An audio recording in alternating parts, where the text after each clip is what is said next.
Hallo und willkommen in meiner Küche. In diesem Video zeige ich, wie ich frischen Knoblauch einlege. Die Knoblauchzehen werden von ihrer äußeren ledrigen Haut befreit. Dieser hier ist frisch geerntet und noch nicht getrocknet, sodass es recht einfach geht. Man benötigt für dieses Rezept ca. 125 Gramm, ganz genau bekommt man es aber sowieso nicht hin. Bei den 125 Gramm geschälten Knoblauchzehen hatte ich knapp 40 Gramm Abfall. In einen Topf gebe ich 100 Gramm Zucker und 65 Gramm Essig sowie 1 Esslöffel Zitronensaft. Ups, Zitronenkerne gehören natürlich nicht hinein.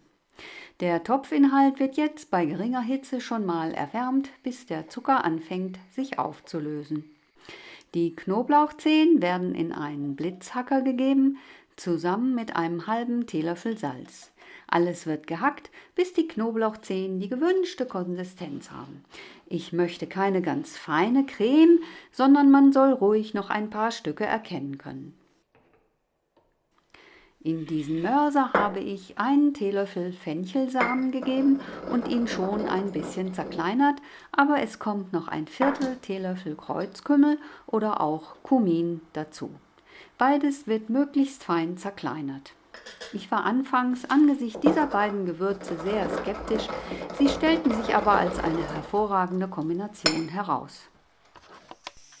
Bevor es ans endgültige Einkochen geht, muss ich noch meine Gläser vorbereiten. In diese Pfanne habe ich etwas Haushaltspapier und Wasser gegeben und da rein kommen nun meine Gläser. Ich habe nicht gerne angebrochene Gläser im Kühlschrank stehen, meistens eine gefühlte Ewigkeit.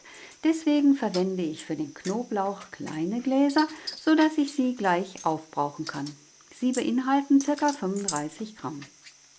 Die Gläser und die Deckel werden ins Wasser gegeben und langsam zum Kochen gebracht, damit sie heiß und möglichst steril werden können. Deckel drauf und kochen lassen. Die Zucker-Essig-Lösung fängt langsam an zu köcheln. Der gehackte Knoblauch wird dazugegeben und untergerührt.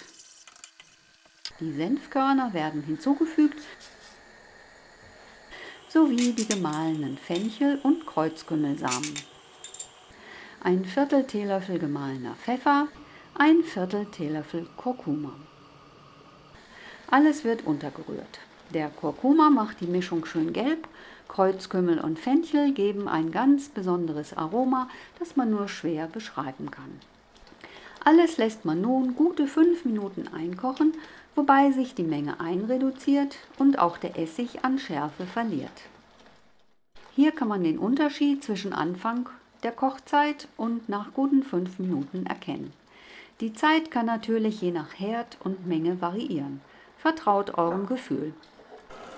Kleine Gläser sind gut und recht, aber sie sind auch etwas schwieriger in der Handhabung.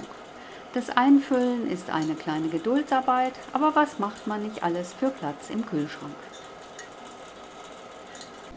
Wenn man, wie ich hier, ein wenig gekleckert hat, ist es leider nötig, die Ränder mit einem sauberen Tuch abzureiben. Dann gibt man die Deckel drauf und zieht sie ganz fest zu. Wenn euch das Video gefällt, abonniert doch bitte meinen Kanal und wenn ihr mir einen Daumen nach oben gebt, findet ihr das Video später viel einfacher wieder. Danke! Nachdem das geschafft ist, verteilt man die Gläser in der Pfanne. Sie werden, je nach Größe, 7 bis 14 Minuten unter einem Deckel bei geringer Hitze simmern gelassen. Das bewirkt, dass sich im Innern der Gläser eine gute Hitze aufbauen kann, die sich anschließend abbaut und so kann ein Vakuum entstehen, vorausgesetzt die Deckel schließen dicht. Ob ein Vakuum entstanden ist, sollte man im kalten Zustand der Gläser am nächsten Tag überprüfen. Dazu versucht man sie zu öffnen, allerdings ohne die Kraft, die man benötigt, um das Vakuum zu überwinden. Besteht kein Vakuum, lassen sich die Gläser relativ leicht öffnen und man darf sie sofort verbrauchen.